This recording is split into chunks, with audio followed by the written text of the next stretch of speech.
The parents of a convicted triple murderer are speaking out for the first time. Nora and Andres Avalos Sr. describe what the past 2 years have been like for their family after their son Andres Avalos Jr. took the lives of his wife, a neighbor, and a local pastor.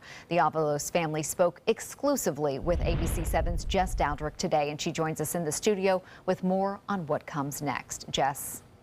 On Monday, Andres Avalos was sentenced to life in prison for 2 of the 3 murders. His parents stressed that none of the killings ever would have happened if their son could have gotten the help he so desperately needed. We are the parents of a child that killed 3 people, and that for us is something that we have to live with the rest of our lives. Some days, all Nora and Andres Avalos Sr. say they want to do is cry, but the Christian couple looks to God for strength. My son was an illusional. He was not right when he did this. That doesn't mean that he can, that we thought that, yes, because he did this and he was on drugs, that he could be set free.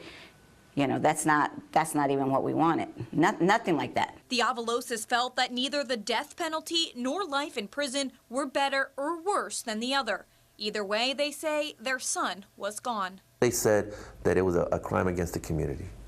But the crime happened way before the crime actually happened. Nora and Andres tried to get their son help several times before the murders. 4 months before that fatal day, they took him to Blake Medical Center and Manatee Glens, trying to get him mental help. But the doctors said nothing was wrong. They only talked to him for 10 minutes, and I just can't see how they can evaluate somebody in 10 minutes and say that there is nothing wrong with a person. Andres Jr. couldn't be forced into treatment because that would violate his rights. The result, 3 lives taken too soon, and a killer who will spend the rest of his life behind bars. The Avaloses want to make sure that no other family has to go through what they did and close what they call a loophole in the law. We've been invited to speak to law enforcement groups and even to staff at the mental institutions to hear describe the mental deterioration of our son. But it doesn't stop there. The Avaloses want to see a change in the law.